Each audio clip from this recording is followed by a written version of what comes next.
Los seres humanos hacemos de esta tierra un hogar de tres maneras principales, a través de la economía, la ecología y la política. No es por nada que dos de estos grandes sistemas tienen la palabra oikos como raíz, la cual viene del griego antiguo y significa hogar. Política, por su parte, viene de polis o ciudad. Habitamos la tierra entonces construyendo ciudades, economías y ecologías. Hasta hace poco tiempo se pensaba que estos sistemas, que son también disciplinas académicas, podían estudiarse y entenderse por separado. Cada uno, además, generaría ciertos equilibrios. El equilibrio general en la economía, el desarrollo sostenible en la ecología y la democracia constitucional, entendida como el fin de la historia en la política. Libre mercado, constitucionalismo y protección del medio ambiente, ese era el horizonte normativo de muchos de nosotros hasta los años 90. Hoy en día sabemos que los tres sistemas mencionados están en una crisis más o menos permanente. Las externalidades negativas de la economía no se han podido internalizar. Al contrario, parecería ser que el sistema económico actual es una máquina generadora de dichas externalidades. Más extracción de recursos significa más desechos, más contaminación, más emisiones que alguien tiene que pagar o sufrir. Esto, a su vez, genera graves problemas ecológicos y violaciones de derechos humanos en las fronteras donde se vierten dichos desechos o donde se extraen los recursos. Para decirlo de otra manera, en su perpetua marcha en la búsqueda de energía y materiales, la economía genera entropía en vez de orden o equilibrio, conflicto en vez de paz. Si a esto añadimos el crecimiento masivo de la desigualdad en muchos países en las últimas décadas, no debe sorprendernos que la política también esté en crisis. Simplemente hay demasiadas personas que no se sienten favorecidas o siquiera incluidas en la economía del siglo XXI, y lo mismo se puede decir de la política y la ecología de nuestros tiempos. Una de las áreas de estudio que busca integrar las visiones mencionadas, es decir, economía, ecología y política, es la ecología política. Para platicarnos sobre la importancia de pensar en semejantes términos para entender lo que ocurre hoy en la península de Yucatán, hoy nos acompaña Karen Udlet, quien es maestra en desarrollo y doctora en geografía por la Universidad de Clark. Bienvenida, Karen. Muchas gracias por esta invitación. Y bueno, también es una región en la que yo he estado también inmerso, tanto estudiándola como haciendo proyectos activamente. Entonces, pues es un gusto que podamos enfocar esta sesión en la península de Yucatán, que es, pues por un lado tan frágil, pero por otro lado tan rica, ¿no? Tanto en activos naturales, culturales, ¿no? Entonces, pues yo creo que es única en nuestro país y también representa como un paradigma de desarrollo, ¿no? Que tienen, pues se puede cuestionar mucho en muchos sentidos, ¿no? O sea, es uno de los lugares más turísticos, pero al final, de largo plazo, pues hay muchos cuestionamientos de qué tipo de desarrollo genera la península de Yucatán. Entonces me da muchísimo gusto esta plática contigo, Karen, de tocar uno de los temas más importantes, ¿no? Que es la contaminación también de la parte del agua, ¿no? Que es tan particular en la península de Yucatán. Entonces... Y bueno, como siempre, quisiéramos empezar con que nos contaras cómo llegaste a estos temas. Tú estudiaste Relaciones Internacionales en el ITAM, como nosotros dos, y después hiciste una maestría en Desarrollo y un doctorado en Geografía y una especialización en Geografía Legal, y muchos de nosotros pues no sabemos qué es eso. Entonces, ¿cuál ha sido tu trayectoria? Bueno, yo empecé cuando estaba en el ITAM estudiando Relaciones Internacionales a ver temas de derechos humanos. Estaba la optativa en ese momento que daban de Derecho, la daba Miguel Sarre, de Derechos Humanos, y también había una serie de concursos que todavía se permitía que participaran las personas no abogadas. No sé si todavía se puede, pero en la American University y otros sobre el Sistema Interamericano de Derechos Humanos. Entonces empecé a leer mucho sobre derechos humanos. En realidad empecé mi trayectoria con derechos civiles y políticos, con temas como tortura, desaparición forzada, etcétera. Y ahí empecé como a estudiar esos temas. Creamos una pequeña organización que estuvo un tiempo activa en el ITAM, que se llamaba Por los Derechos, que hacían ciertas acciones, ¿no? En ese momento nos estábamos enfocando con el trabajo con personas privadas privadas de su libertad. Y de ahí, pues bueno, nació esta curiosidad y comencé a buscar trabajar esos temas. En realidad, saliendo del ITAM, pues me fui a gobierno. En realidad, estuve brevemente en gobierno y de ahí se dio la oportunidad de irme a sociedad civil. Entonces, entré al Centro Miguel Agustín Pro Juárez, que llevaba varios casos, sobre jurisdicción militar, tortura, desaparición, etcétera, pero también había un área que acompañaba los procesos sociales de defensa de territorios, ¿no? Ante distintos megaproyectos. Podemos hablar de proyectos mineros, agroindustriales, etcétera, y sobre todo se enfocaba en cómo estas comunidades indígenas y campesinas estaban defendiendo su territorio haciendo uso de la ley, o defendiendo también la tierra, el territorio, el agua. Y ahí pues me empezó a interesar más este tema y fue cuando decidí hacer una maestría en desarrollo internacional. Me fui a la Universidad de Utrecht y hice mi tesis sobre acaparamiento de tierras. Esto de acumular tierras de manera legal o ilegal que se estaba usando para pequeña agricultura, en parte por especulación y en parte para producir estos granos, ¿no? Que se suponía que iba a aumentar la demanda. Y después de la tesis seguí trabajando en derechos humanos durante muchos años, ya enfocada en estos temas de tierra, territorio, DESCA, derechos económicos, sociales, culturales, ambientales, y empresas y derechos humanos. Específicamente trabajé en una organización internacional que se llama el Centro de Información sobre Empresas y Derechos Humanos, cuya sede está en Londres y en Estados Unidos. Y pues seguía teniendo como la curiosidad de estudiar. Yo ya había estado en una facultad de geografía cuando estudié desarrollo internacional, aunque el enfoque no fue la geografía en sí. Y pues tuve la suerte de tener una beca Fulbright y decidí irme a Estados Unidos y estaba entre sociología rural o geografía. Y la verdad es que geografía a mí me interesó mucho por la apertura. Geografía estudia las relaciones entre el territorio, el espacio y las personas, ¿no? Este enramado entre el medio ambiente y los procesos sociales que tú mencionabas al principio, Rodrigo, como por ejemplo cómo afectan las acciones que hacemos en el ciclo del agua o qué afecta y qué tipo de modelo de producción tiene consecuencias para la naturaleza en general y cómo concebimos la naturaleza. Entonces, empecé este doctorado en la Universidad de Clark. En la Universidad de Clark, y creo que en muchas, geografía se divide desde sistemas de información geográfica.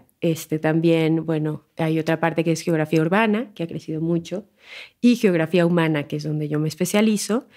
Y dentro de esta área de geografía humana, yo descubrí, porque la verdad ni siquiera, cuando inicié el doctorado, ni siquiera sabía que me iba a volver geógrafa legal, pero llevaba ya una trayectoria muy mezclada entre derecho y relaciones internacionales o derecho y geografía, ¿no? Mi trabajo pues siempre ha sido en organizaciones de derechos humanos donde, bueno, lo legal siempre está presente, ¿no? Y el uso del litigio como una herramienta también está presente, aunque sea cuestionado. Entonces, la geografía legal analiza cómo se pueden usar distintas leyes para apoyar o construir proyectos territoriales. Obviamente uno de los temas claves siempre ha sido la propiedad, que implica la propiedad, cómo construye territorios, etcétera, pero también la geografía es muy rica y es muy flexible y a mí me permitió, por ejemplo, explorar cosas como legalidades más allá de lo humano, que ahora se está discutiendo, por ejemplo, como estos derechos más que derechos humanos, ¿no? O sea, que van más allá, los derechos de la naturaleza, etcétera. Entonces, pues así fue como acabé siendo doctora en geografía legal. Bueno, yo personalmente me parece que geografía legal o geografía en general se vuelve cada vez más relevante en el siglo XXI, donde tenemos que entender estos enramados, estos enredos entre cosas que antes se consideraban separadas, ¿no? Lo humano, el territorio, el agua, todo de alguna forma se está interconectando, como yo decía en mi introducción. Bueno, y esto también lleva a temas legales interesantísimos como el proyecto de tener derechos más que humanos o legalidades más que humanas. Ahora, ¿nos podrías platicar específicamente sobre tu investigación en la península de Yucatán? ¿Qué te llevó a pasar, según entiendo, 1 año y medio viviendo allá, estudiando ciertas comunidades y su relación con la tierra? Pues yo ya había trabajado en una organización en Yucatán de defensa de los derechos humanos, en Indignación, y la primera vez que trabajé ahí, acabando la maestría con una beca, estudié una parte del sistema agroalimentario, ¿no? Estudié específicamente en ese momento los apicultores mayas, también de Campeche, estaban defendiendo su territorio, su modelo de vida y la apicultura en contra de la soya genéticamente modificada de Monsanto. Ese caso llega hasta la Suprema Corte, en donde le dan la razón por derechos indígenas a los apicultores y a las apicultoras. Y en ese sentido, bueno, se cuestiona si la península es apta y las consecuencias que tiene esta producción masiva de soya genéticamente modificada, ¿no? Por la contaminación al agua, la deforestación, la concentración de la tierra, también de beneficios, ¿no? Desde esta mirada de ecología política, como tú decías, de los impactos diferenciados, ¿no? ¿Quién sufre los impactos de estos proyectos agroindustriales y quién tiene los beneficios, ¿no? Como, bueno, un poco extractivismo agroindustrial, lo podríamos ver en esas miras. Y ahí, pues, me empezó a fascinar los temas que hablan de la producción de alimentos, ¿no? ¿Qué comemos, cómo se produce, de dónde viene? Y ligado, íntimamente ligado, está la industria de la carne, porque muchos de los granos que se producen de esta manera, y eso es lo que nos explica Weiss, que es este complejo de las semillas, los granos y la carne, todo como un complejo que sus efectos se van conectando y también nos crea un tipo de dieta y expectativa, ¿no? Entonces lo que quiere decir es que que eso es lo que nos explica Weiss, granos, semillas y carne, el entrelazamiento, pero ¿qué? Weiss habla de un complejo. ¿Pero quién es Weiss? Weiss es un académico que habla de un complejo que es el complejo de los granos, las semillas y la carne. Y lo que él hizo es explicar que no solo vemos lo último de la cadena, ¿no? La carne, sino que vemos toda la cadena de producción y todos sus impactos, ¿no? O sea, cuando calculamos, por ejemplo, la huella hídrica de la producción de la carne de cero, estamos calculando desde el inicio. O sea, cómo se producen esos granos, cuántos granos se necesitan, pero también las facilidades. Y él lo que dice es que generalmente estos granos, que son la soya, el maíz genéticamente modificados, se usan masivamente para alimentar a los animales, sobre todo que se producen en las... Y es un término que realmente se usa en Estados Unidos mucho, pero en México yo diría fábricas de cerdos o fábricas de carne o megagranjas, porque esos son los términos que se usan en América Latina, pero en Estados Unidos son la concentración, los CAFOs, que son concentración de operaciones de alimentación animal. Entonces son estos complejos donde en un pequeño lugar reducido y sin que puedan salir los animales se concentran 50,000 cerdos, por ejemplo, ¿no? Y se caracterizan porque son intensivas, es decir, toda la energía del animal se usa para que produzca carne. De hecho, por eso no tienen movimiento, ¿no? Y ahí podemos hablar de todos los impactos que tiene. Pero dentro de esta cadena o este complejo agroindustrial, pues a mí me empieza a interesar en Yucatán precisamente la producción de soya genéticamente modificada.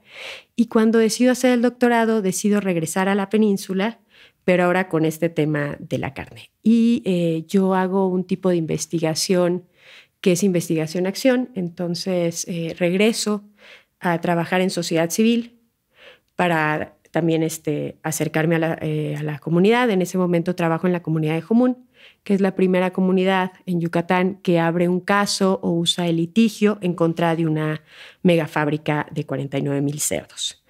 Entonces, bueno, ahí es donde empiezo a estudiar, y específicamente lo que estudia mi investigación es cómo se usa el derecho o las leyes para promover distintos proyectos territoriales o distintas visiones sobre el territorio de los cenotes y el territorio kárstico, que ahorita podemos hablar más, pero básicamente cómo puedes hacer uso de la ley para defender el territorio ante este proyecto. Entonces empieza ahí una investigación de más de 1 año y medio, trabajando de cerca con los guardianes de los cenotes, con la ONG, para comprender las distintas consecuencias del sector, por un lado, las distintas visiones de por qué eso es un modelo de desarrollo o no, y para quién es un modelo de desarrollo, y cómo pueden usar la ley para proteger la tierra, el agua, sus derechos ante este proyecto agroindustrial, ¿no? Sí, yo digamos como paréntesis para los que no conocen tan bien la península de Yucatán, ¿no? Y es que es este ecosistema kárstico en donde tenemos pues el principal acuífero, uno de los principales acuíferos del país, ¿no? Con una de las principales reservas de agua, pero que también tiene una gran fragilidad. Digamos que tenemos estos ríos subterráneos, ¿no? Que conectan prácticamente toda la península de Yucatán. Entonces, pues si hay contaminación en un punto, pues ese punto no se queda ahí, ¿no? Eso está todo interconectado, ¿no? Entonces podemos ver la relación, por ejemplo, entre las actividades humanas que tienen efectos en la naturaleza y luego pues, estos grandes activos naturales, ¿no? Que atraen tanto turistas como lo son los cenotes, que pues aunque estén a kilómetros estas granjas de cerdos, pues llega la contaminación, ¿no? Y entonces pues uno de los principales sectores económicos, ¿no? Que es el turismo en esta región y que pues, en parte no es atraído por el paisaje, por los activos naturales, pues está en deterioro, ¿no? Por las decisiones de desarrollo económico que en parte se dan. Y a mí lo que me llama la atención y quisiera que también platicáramos, ¿no? Es, pues esto está identificado, ¿no? ¿No? Tanto científicamente, pero también en documentos de gobierno. Yo participé en el programa hídrico regional de la península de Yucatán y quedó como súper identificado que era uno de los principales puntos de contaminación estas granjas de cerdo, entre otros puntos, ¿no? Claramente críticos, pero ¿por qué no revertimos esas prácticas, ¿no? Y por qué ponemos en riesgo a toda una región cuando el tema del agua además cada vez es más relevante, ¿no? O sea, para todo el país, y precisamente toma mucha relevancia el agua de la península de Yucatán para el desarrollo pues, de una gran parte del país, ¿no? Entonces, me llama la atención y pues quisiera ver tu perspectiva de haber trabajado, ¿no? Con estos grupos de la sociedad civil y de pues qué intereses o qué es lo que hace que no podamos avanzar en esta agenda más sostenible, ¿no? De mejores prácticas, de acomodar realmente industrias que sean pertinentes para el territorio y que nos den una perspectiva de largo plazo de sostenibilidad en el territorio, ¿no? Entonces, bueno, o sea, la verdad es que en ese sentido, pues, gracias por tu investigación y por darnos luz en este sentido, ¿no? Y ahí yo agregar dos notas, ¿no? Desde el punto de vista académico, la historia del desarrollo es fascinante, ¿no? Es una idea que empezó a ganar tracción después de la Segunda Guerra Mundial, cuando había una competencia entre Estados Unidos y la Unión Soviética para generar el paso de sociedades tradicionales agrícolas a sociedades de consumo masivo. Y entonces todos los países estaban en una línea, ya no se pensaba que iban en diferentes caminos, sino todos iban encaminados hacia esta idea de modernización, ¿no? Y modernización, ¿qué significaba? Pues básicamente ser como Estados Unidos, ¿no? Entonces, desarrollo tiene ese origen, pero pues más recientemente en los 70s nos empezamos a dar cuenta que desarrollo en ese sentido entra en conflicto con la ecología, ¿no? Entonces en los 70, 80 se logra unir ecología y desarrollo en la idea de desarrollo sostenible, que es un término que florece en los 80 y se vuelve ya universal casi en los 90, pero en 2025 nos damos cuenta que el desarrollo sostenible es mucho más difícil de lo que imaginamos, ¿no? Entonces hay diferentes visiones de desarrollo que están en conflicto y ante alguien que diga, bueno, ¿por qué no se prohíben esas granjas allá? Alguien puede responder, las granjas generan muchísimos empleos, las granjas generan una derrama económica importante. Entonces, quizá considerando esas dos visiones podemos pues retomar el tema de tu investigación de doctorado. Creo que tocaron varios puntos importantes. Yo creo que es importante pensar de dónde viene, ¿no? Esta manera de producir carne, porque no siempre se ha producido así y tampoco es la única. Y esta idea de hacer estas fábricas o estas megagranjas de cerdos con una concentración masiva de animales en un espacio reducido, que tiene consecuencias particulares para el medio ambiente y también sociales. Bueno, pues empieza un poco en Estados Unidos, en donde se descubre y empieza con los pollos, en cómo podemos poner el mayor número de pollos en el menor espacio posible, ¿no? Obviamente para en teoría, ahorrar recursos, ¿no? Y esto implica un cambio de tecnología, ¿no? Cómo alimentamos, la cantidad de medicamentos que se le tienen que dar a estos animales, etcétera, ¿no? Y de ahí, por ejemplo, tenemos casos como Carolina del Norte, etcétera. Se va extendiendo este modelo de producción, siempre diciendo que es la manera más eficiente. Estos términos una y otra vez de eficiencia, etcétera, y también rentabilidad. América Latina, ¿no? En algunos casos esto viene apoyado de instituciones internacionales, ¿no? Como por ejemplo podría ser el Banco Mundial, que ha dado préstamos para, en Ecuador se me viene un caso muy famoso también de una comunidad indígena que resiste que en su territorio se produzca esta cantidad masiva de cerdos, ¿no? Con este modelo. Entonces van aterrizando los modelos y bueno, en Yucatán pues hay un sistema kárstico, que es un suelo pues poroso, poco profundo y que por lo tanto vulnerable, en donde, como ya decíamos, el agua se conecta por abajo y entonces la contaminación de un punto puede llegar hasta el mar o puede extenderse durante varios kilómetros. Entonces aquí es muy complicado el control de la contaminación. Y cuando hablamos de las granjas de cerdos industriales, hay que entender cómo funcionan. Tú pones muchísimos cerdos, ¿no? Entonces, el número de desechos de una granja de 80,000 cerdos se compara como con una ciudad grande, ¿no? Pero a diferencia de los desechos humanos, que son un poco más tratados, aquí lo que pasa y lo que funciona, porque muchas no tienen plantas de tratamiento, es que los desechos de estas jaulas se empujan con agua hacia canales que llegan hasta una laguna. Y en estas lagunas se guardan. La mayoría... Más para subrayar una cosa, en algún documento leí que la ciudad grande que mencionas puede ser una ciudad como Tijuana, ¿no? Los desechos equivalen a todos los desechos de una ciudad como Tijuana, y entonces la idea es, pues, ¿qué ocurre con esos desechos, no? Perdón por la interrupción. No, gracias por la aclaración. Sí, tenemos una cantidad masiva de desechos que después, ¿qué ocurre? Pues por un sistema de riego, o sea, con los aspersores que tenemos en los campos de golf, se riegan a campos, esperando que así se distribuya un poco más el agua, pero cuando tú tienes un sistema kárstico, esto va a llegar hacia la reserva de agua subterránea, de la cual depende la población en Yucatán y en la península de Yucatán en general. Entonces, aquí ya ha habido una serie de investigaciones de académicos locales como Aguilar Duarte sobre que la zona del Anillo de los Cenotes no es apropiada, ¿no? Y que además hay un riesgo muy fuerte. En otros países incluso ya se ha debatido que bien, si las granjas de cerdos o las megagranjas de cerdos contaminan en todos lados, son completamente incompatibles con sistemas kársticos, ¿no? Por este riesgo. Entonces aquí ya hablábamos del gobierno, ¿no? Incluso la Semarnat tiene un diagnóstico donde dice que las empresas no están cumpliendo con la reglamentación del agua, o sea, no pasan estos estándares y entonces hay contaminación y el Estado mismo lo está diciendo, ¿no? Aparte de organizaciones de la sociedad civil, académicos, científicos, pues ya el Estado también lo ha mencionado, ¿no? Entonces yo creo que aquí empieza un debate. O sea, realmente, y yo creo que es un poco de cuando hablamos de la visión tecnológica de la ecología o no, el debate de si hay tecnología suficiente para que esto se haga de forma sostenible o que no contamine tanto o no, o sea, o que realmente hay que ver el contexto y dónde están estas megafábricas de cerdos para tomar estas decisiones, ¿no? Y yo creo que ahí hay una serie de proyectos sobre la península de Yucatán que no necesariamente benefician a la población en general, ¿no? Y aquí este caso que yo veo en mi tesis es un caso muy interesante porque en realidad la comunidad de Jomún vive del turismo de cenotes.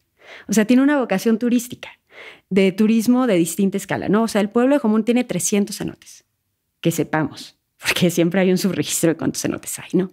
Y en este subregistro de cenotes, pues ellos ya tenían un negocio de turismo de cenotes donde la gente de Yucatán y de muchísimos lados a nivel global iba y esto creaba una derrama económica porque estaba el restaurante, la gente que se encarga del transporte, los hoteles, las cabañas, etcétera.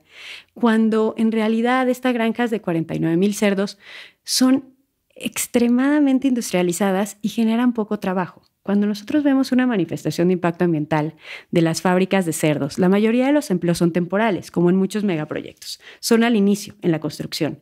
Pero no necesariamente quiere decir que vaya a haber empleos durante mucho tiempo, porque en realidad hay muchísimas máquinas que les dan de comer, un sistema que recoge los desechos. Entonces estamos hablando de muy pocos trabajadores por nave, que tiene muchísimos cerdos adentro. Entonces, yo creo que ahí sí hay que preguntarnos, o sea, dentro de esto, y por eso lo enmarcaba como extractivismo de la agroindustria, de quién se lleva los beneficios y quién se lleva los impactos negativos, pero también qué otras formas de desarrollo local está desplazando. Y ahí también, ¿no? Lo que dices sobre la eficiencia, ¿no? Siempre hemos estado pensando en eficiencia, eficiencia, eficiencia. Pues se dice que los economistas desayunan eficiencia, comen eficiencia, cenan eficiencia, sueñan con eficiencia. Y hoy, y en el siglo XXI, pues hay que pensar en resiliencia, ¿no? Por otro lado, también siempre pensamos en crecimiento económico y hay que cuestionarlo a la luz del hecho de que, pues quizá en este caso que tampoco se generan muchos empleos, de todos modos el PIB crece, ¿no? Pero ¿quién está pagando los costos? ¿Quién se está llevando realmente los beneficios? ¿No? Entonces el tipo de cuestionamientos que, pues a veces incómodos, a los que tenemos que entrarle en el siglo XXI, porque las ideas que tomamos por sentado antes de que siempre el crecimiento económico es bueno, pues ahora se están haciendo cada vez más dudosas. Bueno, y también de conflicto entre sectores, ¿no? Porque pues al final, o sea, estas granjas, ¿no? Pues al final perjudican a pues, el principal sector económico de la península de Yucatán, que es el turismo, ¿no? Entonces, sí, o sea, como que es una falta de planeación también, bueno, una planeación deficiente de parte del Estado a los distintos niveles, ¿no? O sea, y esto es una clara evidencia, ¿no? De que por más que estén reportes y documentos de gobierno, haya suficiente ciencia que nos está diciendo aquí hay un tema de contaminación estudiado, ¿no? Pues no se llevan las acciones apropiadas para detener este problema, ¿no? Entonces, o sea, creo que sí, o sea, siempre la planeación, lo hemos repetido en este podcast varias veces, pero de largo plazo es un tema deficiente, desafortunadamente, en el país. Y bueno, las razones pues son varias, ¿no? Pero principalmente también, o sea, el activismo de la sociedad civil. Me interesa mucho entender, por ejemplo, estos guardianes de los cenotes, pues cómo actúan, cómo se enfrentan a estos pues, sectores económicos, ¿no? Porque es una de las formas de contrarrestar a veces desde la sociedad civil a estos megaproyectos, pero entiendo que es muy difícil. O sea, al final hay organizaciones como Senda, ¿no? Que también ha enfrentado en la península de Yucatán, más hacia Quintana Roo, proyectos gigantes de turismo.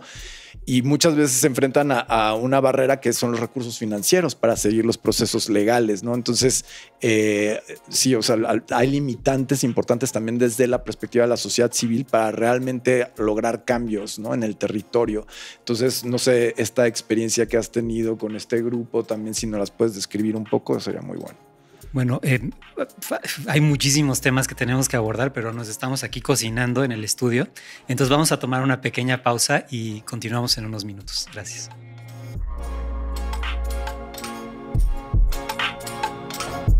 Y regresando a esta pausa, creo nos quedamos con una pregunta sobre todo asociada a la sociedad civil, ¿no? Y los guardianes de los cenotes que comentaste. Entonces, como si nos pudieras explicar con ese caso de estudio, o sea, cómo la sociedad civil en Yucatán en particular pues se enfrenta a estos retos ambientales, ¿no? Hasta dónde llega su poder de hacer cambios, ¿no? Importantes, ¿no? Pues como un ejemplo, ¿no? De los limitantes que a veces tiene la sociedad civil de lograr cambios. Digo, es algo muy importante que la sociedad civil sea activa en estos temas ambientales, pero pues hay muchas barreras, ¿no? Entonces, si nos puedes ejemplificar un poco con este caso, esto sería muy importante, Karen. Pues sí, yo creo que la sociedad civil, las personas defensoras de derechos humanos, del medio ambiente, tienen un papel fundamental, ¿no? Para llamar la atención de lo que está pasando, también para cambiar las narrativas, ¿no? O sea, para romper esta narrativa de esta es la mejor forma de producir alimentos, para retarlo, para poner otros proyectos y otras alternativas sobre la mesa y cuestionar. Y yo creo que en el caso concreto de Jomún y las guardianas de los cenotes, ahí es muy importante reconocer la organización local. O sea, nace este grupo local que tiene como objetivo la defensa del agua, de sus cenotes, de su forma de vida, ¿no? De su pueblo maya, de su territorio, de su libre determinación. Y a partir de ahí van desarrollando una serie de acciones, ¿no? Algunas legales, pero otras no. Entonces estamos hablando de una combinación de distintos elementos de resistencia, de formas de protesta y de uso del derecho. Entonces, la primera es una autoconsulta. O sea, realmente preguntarle al pueblo, ¿quieren la granja de los 49,000 cerdos o no? ¿No? En donde obviamente gana el no. Entonces, a partir de ahí, exigirle al Estado, pues bueno, no la queremos, ¿no? Y además somos pueblo indígena y nadie nos consultó, siendo que es un derecho. Entonces, empezaron una serie de acciones y distintos litigios, ¿no? Y yo creo que aquí es lo que se llama como el uso contrahegemónico del derecho o el uso del derecho desde abajo, que creo que es muy importante aclararlo, ¿no? Que es la ley puede defender a los poderosos o de acuerdo a algunos críticos del derecho, pero también tenemos otro derecho, los derechos medioambientales, de derechos humanos, etcétera, que se pueden utilizar también para ir en contra de la agroindustria o para defender más bien el agua, las formas de vida, etcétera. Y aquí yo creo que se fueron entretejiendo, ¿no? Tenemos acciones de protesta, también tenemos propuestas y alternativas que se van construyendo, otras formas de vida, se visibiliza el ecoturismo, etcétera. Y también tenemos los litigios, ¿no? O sea, ya sea porque la manifestación de impacto ambiental no estaba bien hecha, en ese sentido es muy importante mencionar que pocas fábricas de cerdos en Yucatán tienen una manifestación de impacto ambiental, ya lo decía Greenpeace, pero también ir litigando por los derechos al agua, a la salud, al medio ambiente sano, los derechos de la niñez maya, etcétera, ¿no? Y entonces ahí se han logrado una serie de triunfos muy importantes, ¿no? Triunfos sobre las suspensiones de la granja, de triunfos donde se tiene que se reconoce que la mía estaba mal hecha, pero también se han abierto nuevos temas que a mí me parece muy interesante en el uso del derecho. Y es esta cuestión de si los cenotes son sujetos de derecho, ¿no? Entonces, el uso del litigio de esta forma ha fortalecido y acompañado, porque yo creo que el litigio es una herramienta más de los movimientos sociales, hay que verlo así. Entonces, ha acompañado esta lucha que se ha dado durante muchísimos años, ¿no? Y aquí esta es una historia un poco de éxito, pero también creo que cuando hablamos de la judicialización de los procesos, o sea, de la política, cuando se usa el derecho para tratar de cambiar la agenda, pues hay muchísimas experiencias mezcladas, ¿no?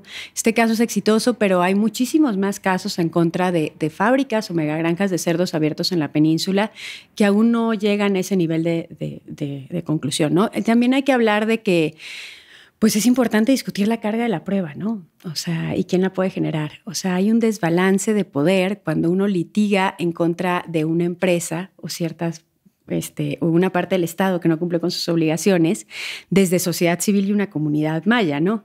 Entonces aquí estamos hablando de una serie de peritajes, expertos, que aunque muchos son de forma voluntaria, pues se necesitan generar, ¿no?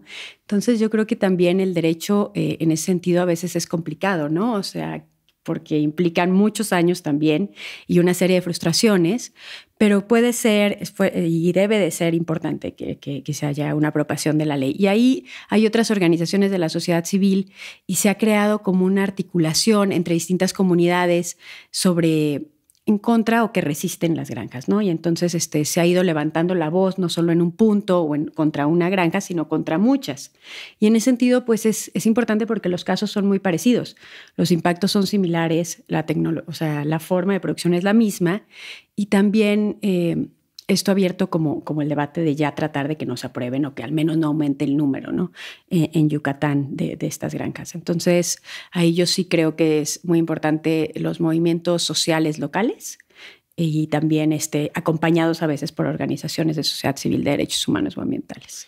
Y nada más, ¿puedes ampliar un poquito en esto de los derechos de los cenotes? O sea, ¿en qué está? Digamos, aquí hemos hablado un poco de estos temas, ¿no? De los derechos hacia la naturaleza, pero en particular de los cenotes, si pudieras ampliarnos un poquito en qué va el debate o el contexto alrededor de esto, sería, creo que, muy refrescante.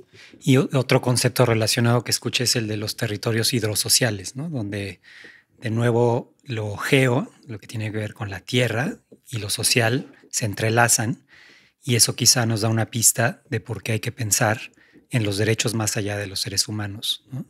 Entonces, quizá por esos ángulos podríamos entrarle. Pues, si quieren, empiezo por el territorio hidrosocial, que nos va a permitir reinterpretar el anillo de los cenotes.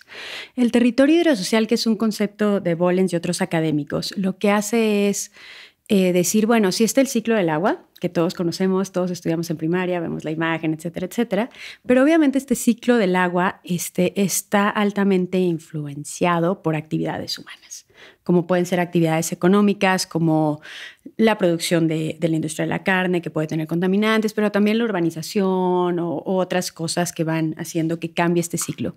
Y lo que dice es que al final, para realmente entender un territorio hidrosocial, que en este caso es el anillo de los cenotes, o el acuífero maya, lo que tenemos que pensar es en un ensamblaje donde hay distintas visiones, modelos de desarrollo, tecnologías, etcétera, que se van cruzando y que dentro de un mismo anillo de los cenotes, obviamente hay distintas visiones de territorio hidrosocial, porque no todo el mundo lo entiende igual, lo interpreta igual.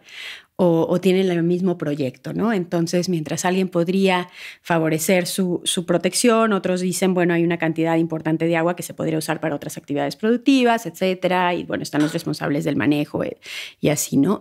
Y aquí en el Anillo de los Cenotes, pues sí hay algunas capas importantes, ¿no? Primero, sí es una reserva estatal, o sea, está protegida. También es un sitio Ramsar, es decir, internacionalmente se reconoce por su importancia como del área, pero también otra de las cosas es que hay una visión de los cenotes como un lugar sagrado. Y ahí también esto está ligado a los derechos de los pueblos indígenas, ¿no? Entonces, dentro de todas estas capas, estos lugares han ganado un movimiento mundial en donde exige que ya tomemos la naturaleza como sujeto de derecho. Es decir, que tienen derechos propios, ¿no? Esto va un poco más allá de la visión en donde entendemos como el medio ambiente o hablamos de recursos naturales, ¿no? Entonces, más bien como tratar de ver la naturaleza de otra forma, al menos desde legalidades distintas o legalidades no humanas. Y acá en Yucatán creo que eso ha sido clave porque el debate está, por ejemplo, con los cenotes, que se ha logrado una suspensión, también en este mismo caso, pero también se ha abierto el tema, por ejemplo, con las abejas, que comencé diciendo que yo empecé trabajando precisamente en la apicultura, que también es parte de la cadena, ¿no? Entonces, creo que ahí hay y se está explorando a nivel nacional, ¿no? Ahí todavía estamos viendo, hay ciertas constituciones que lo van reconociendo, etcétera, pero creo que es importante, ¿no? Y depende de cómo veamos el territorio hidrosocial, también cómo y quién lo va a defender, ¿no? Porque una de las preguntas muy importantes cuando hablamos de los derechos de la naturaleza es, sí, pero ¿quién va a interceder? ¿Quién va a hablar? ¿Cómo estamos entendiendo, no? O sea, o cómo se van a defender los cenotes. Y aquí uno de los conceptos claves es, o sea, el de la guardianía, ¿no? O sea, es el pueblo maya quien está pidiendo esta defensa, ¿no? Entonces también a reconocer este vínculo del patrimonio biocultural y no verlo nada más como aislado, porque si no reproduciríamos un poco la lógica de la conservación en sí cuando busca tierras pristinas en donde no hay acciones, ¿no? Entonces ahí yo creo que eso es una de las claves en este caso. Bueno, son muchísimos temas fascinantes y complejos. Yo quisiera señalar dos cosas que tenemos que tratar antes de que terminemos.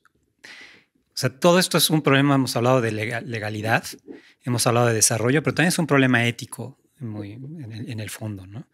Y tiene que ver también con maltrato de los animales, maltrato de las personas que trabajan en las granjas. Probablemente las personas que habitan dichas comunidades indígenas ni siquiera les permiten tener sus propios cerdos. Entonces hay muchísimos problemas éticos involucrados. Y bueno, otro gran tema es pues, el derecho y sus límites, ¿no? O sea, para los que no hablamos abogañol, y que es la carga de la prueba,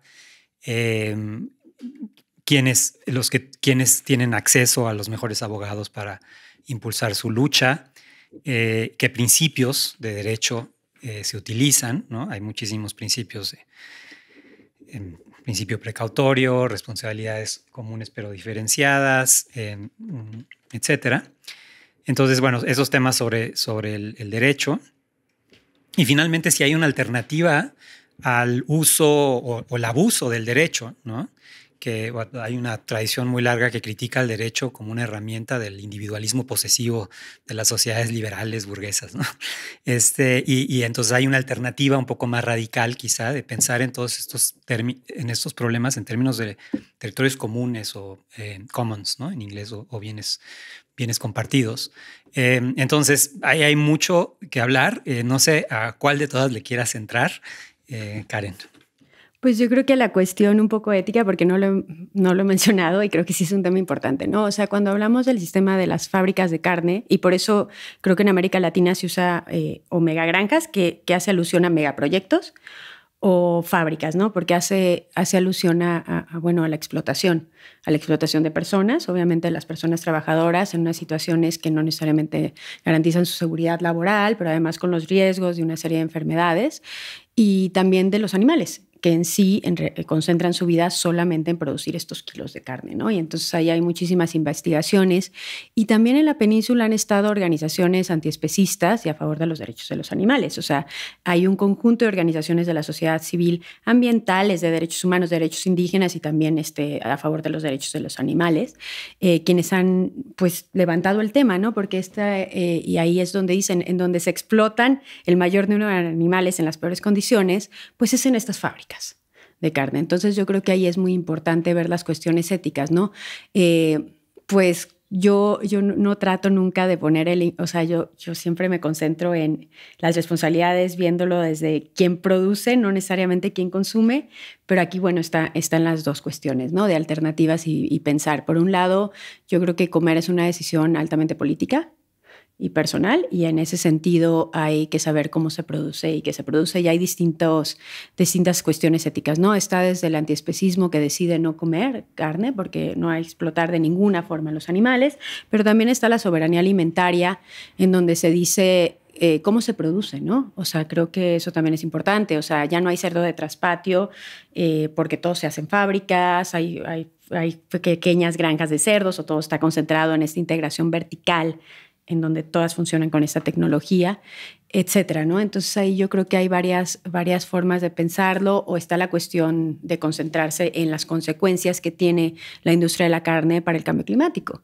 y también porque hay una serie de desechos que tienen consecuencias perversas, ¿no? Entonces, o derechos humanos, ¿no? De que se pongan en la tierra que en realidad era la tierra de una comunidad ejidal, pero ahí hay derecho a la tierra, etcétera. Entonces yo creo que el debate de la industria de la carne es muy importante porque nos hace replantearnos varias cosas, ¿no? Desde la dieta, desde cómo estamos produciendo y de cómo estamos explotando la naturaleza. Y yo creo que, bueno, eso por ahí. Bueno, para aterrizar todo esto un poco, porque, bueno, todos tenemos doctorados aquí, entonces quizá empezamos a volar en los conceptos y así, pero, o sea, ¿qué demonios hay que hacer, no? Que una persona que escucha esto ante semejantes conflictos entre antiespecismo, veganismo, soberanía alimentaria, ¿en dónde quedas parado, no? ¿Qué es lo ético desde tu punto de vista? Pues yo creo que y como decía, cada quien va a decidir un poco hasta dónde se quiere comprometer. Yo creo que lo más importante es informarse. O sea, hay muchísimos estudios que nos dicen que la gente ya realmente, cuando vamos al súper o a donde sea que vayamos, no estamos ligando cómo se produce, de dónde viene y qué comemos, ¿no? Y ahí también entran grandes estructuras en donde hay una creencia también de que a mayor carne, mayor desarrollo, mejor condición social, etcétera, que se ha visto como la carnificación de las dietas, ¿no? Esta idea de que si pensamos antes cuánta carne consumían las personas, pues no consumíamos tanta, ¿no? Y está bien, o sea, hay que hacer un cuestionamiento, yo creo, de consumo responsable, pero también hay que observar por qué están cambiando y por qué se están aprobando una industria tan perjudicial en Yucatán. O sea, hay que ver las dos cosas, ¿no? Y yo creo que ahí lo mejor es informarse. Otra forma es apoyar a quienes están resistiendo directamente. O sea, hay muchísimos llamados, tratar de visibilizar estas voces, también apoyar directamente a sociedad civil u otros actores. Pero creo que ahí sí hay distintas cuestiones para ver qué consumimos y cómo se consume, pero también yo creo que el decrecimiento es clave, ¿no? O sea, no podemos seguir consumiendo como consumimos. Y yo creo que el decrecimiento no solo dice que el norte global debe de dejar de consumir, sino también el norte dentro del sur. Entonces, no podemos simplemente fingir que bueno, no, o sea, tienen que dejar de consumir nada más ciertos países, que estoy de acuerdo, o sea, ahí hay un impacto mayor medioambiental, pero también cuestionar cuánto estamos consumiendo, cómo estamos consumiendo y cómo esto alimenta el capitaloceno, o como lo queramos llamar, pero sí hay una serie de estructuras que yo creo que es importante observar y estar conscientes. Yo agregaría que o sea, estoy de acuerdo con todo lo que dijiste, ¿no? Pero creo que también es ponerle toda la responsabilidad igual al consumidor, y el Estado creo que sí tendría que tener una cierta responsabilidad, sobre todo en estos mercados donde hay externalidades tan fuertes que no se ven reflejadas en los precios, ¿no?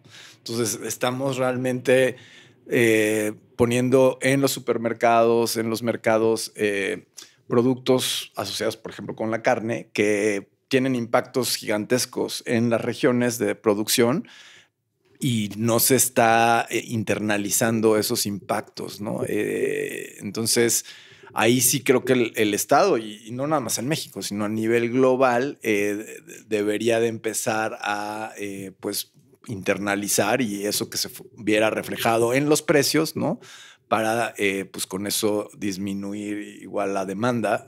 Claramente, pues, entre más informados estemos, pues igual podemos hacer una mejor selección de los productos que consumimos, pero también un tema es que muchas veces no es fácil conseguir esa información. O sea, digamos, si tú eres carnívoro y quieres tener un consumo más responsable, porque sí pueden existir opciones más sostenibles, pues no está el etiquetado, no está la forma de tener acceso a la información para poder tener una mejor decisión de consumo. Ahí también es una parte donde el Estado podría ayudar, ¿no? A que haya mejor información en el etiquetado de las cosas que consumimos. Afortunadamente sí hay una tendencia en el mercado que es todavía muy pequeña, ¿no? Pero de tener productos más sostenibles en la oferta de productos, pero pues todavía es algo diminuto frente a todo el reto que tenemos de toda esta industria agroalimentaria, ¿no? Y ahí hay que decir que el hecho de que exista esta industria tan masiva es por subsidios masivos del Estado. O sea, no solo el Estado no está contribuyendo, al menos muchos estados no están contribuyendo a que haya sostenibilidad, sino que están financiando el uso masivo de combustibles fósiles que se utilizan también en la agricultura para generar fertilizantes. Entonces, y eso se relaciona con el tema del decrecimiento, ¿no? Que muchas personas pueden pensar, oye, pero ¿están locos? ¿Quieren terminar con el crecimiento económico? No va a haber empleos, no vamos a poder pagar las pensiones de las personas mayores, nadie va a invertir porque no hay crecimiento. O sea, es sumamente controversial. Pero ¿qué quiere decir decrecimiento? Al menos una forma de entenderlo, es decir, algunas cosas tienen que crecer y otras tienen que decrecer. ¿Qué tiene que decrecer? La industria de la carne. ¿Qué tiene que decrecer? El turismo, el marketing, el sector financiero. O sea, esas cosas realmente, pues como dicen, no suman, ¿no? Y en cambio, invertir en salud, en educación, en recreación, en ese tipo de cosas que realmente contribuyen a que las personas tengan una vida más digna, más sana y más alegre, ¿no? Claro, no. No, y estoy completamente de acuerdo. O sea, la carga en sí no solamente es del individuo, y nunca lo diría. O sea, al contrario, creo que el Estado y las empresas tienen un papel fundamental. Y hablando del Estado, yo creo que ahí hay varias cosas. Tú le diste en la clave, ¿no? O sea, cómo se está subsidiando. O sea, por un lado, cómo estas externalidades pues realmente las paga la sociedad, no las empresas. Por otro lado, cómo hay regulaciones laxas o leyes que no se cumplen. O sea, directamente, por más que hay una regulación de cuánto puedes contaminar, pues no hay una consecuencia necesariamente proporcional si no estás cumpliendo con la ley de agua y etcétera, ¿no? Entonces yo creo que también, o sea, no solo que la regulación sea más fuerte, sino que la implementación total, la vigilancia sobre el sector y otros sectores. Pero también los de financiamiento viene de muchos lados, ¿no? O sea, mientras más se siga promoviendo, porque está conectado. O sea, hay una demanda global de más carne de cerdo, y este es uno de los casos, pero, o sea, parte de la carne se exporta, ¿no? Esa también es una realidad, ¿no? Entonces, ahí también ver que los organismos internacionales no sigan promoviendo esto como un modelo de desarrollo, ¿no? Y se ha hablado mucho de moratorias, de exigir las moratorias. O sea, si sabemos que esta práctica es sumamente contaminante, tiene una serie de consecuencias consecuencias sociales y ambientales. Y yo casi no he mencionado las consecuencias a la salud. O sea, obviamente hay muchísimas consecuencias de este tipo de industria que contamina el aire, el agua, el suelo. O sea, estar cerca de una granja de cerdos está asociada con muchísimas enfermedades respiratorias, etcétera. Si ya tenemos toda esta evidencia, pues bueno, sí cuestionar que se siga promoviendo en vez de que se detenga al menos, ¿no? Entonces yo creo que eso también es muy importante. O sea, en Yucatán está, pero también qué va a pasar con otras regiones en donde se produce, por ejemplo, este tipo de carne, o si se va a seguir fomentando este tipo de producción en México. Bueno, es una cadena larguísima de causas y consecuencias que forman parte de los sistemas socioecológico, geológicos en los que habitamos. Entonces, bueno, ese es un gran tema académico, ¿no? Cómo pensar en términos de ensamblajes, ¿no? Cómo todo lo que vemos alrededor de nosotros es parte de un ensamblaje donde está involucrado lo legal, lo económico, la naturaleza. Cómo entrarle a eso desde las ciencias sociales que están diseñadas para especializarnos y solamente ver una parte, ¿no? Cómo ver ese todo. Y bueno, todo eso pues daría para otro podcast. Ojalá y en otra ocasión podamos volver a platicar sobre todas esas cosas. Pero bueno, yo creo que para concluir sería bien interesante pensar, o sea, cómo queremos imaginarnos el mundo en 2050, ¿no? Mucha gente sentimos a veces, o yo siento que vivimos en distopías donde no puedes creer cada día lo que le ves en las noticias, parece cada vez peor. Y sin embargo, hay algunas cosas que son muy prometedoras que están ocurriendo y a esas cosas a las que les debemos de apostar para pensar en un mundo mejor o al menos dejarlo igual que lo encontramos, ¿no? Como dicen, no sé, te subes a un autobús y dice el baño, por favor deja el baño igual que lo encontraste cuando llegaste. O sea, llegaste a este mundo y por favor déjalo igual que lo encontraste o mejor. Y pues parte de la lucha que tenemos aquí, Arnoldo y yo, quiero creer, es pues, cómo pensar en un mundo mejor para las generaciones futuras. O sea, qué cosas son prometedoras en ese sentido. Pues bueno, yo creo que cuando pensamos en estas utopías o en estas líneas hacia dónde queremos caminar, yo creo que una de las cosas que a mí me parecen más importantes es dejar de creer en una sola solución. O sea, yo creo que en un mundo caben muchos mundos, caben muchas soluciones, caben muchas visiones de desarrollo y creo que parte de lo más importante es romper estas narrativas hegemónicas. O sea, creo que eso es lo principal. O sea, es contextual, hay distintas propuestas y también desde mi visión es ver desde abajo, ¿no? O sea, muchas de estas propuestas ya están en estas resistencias socioterritoriales o en estos movimientos territoriales o como queramos llamarles, en donde se están construyendo y se viven ya las alternativas. O sea, no solo se están imaginando, sino que se está haciendo un esfuerzo por vivir distinto, por producir distinto, por consumir distinto y creo que ahí espero que en unos varios años eso es lo que haya, ¿no? Muchos proyectos, distintas utopías que se relacionan y también un cambio fuerte de ciertas narrativas que nos impulsan al consumo, pero también, si bien apoyo completamente la tecnología, también dejar de pensar que la tecnología soluciona todo y que necesitamos también pensar más allá, ¿no? O sea, sí es muy importante la transición energética, la transición proteica, que se llama cuando hablamos de carne, pero también es importante ver que no podemos seguir pensando, actuando igual, nada más porque parchamos con soluciones tecnológicas.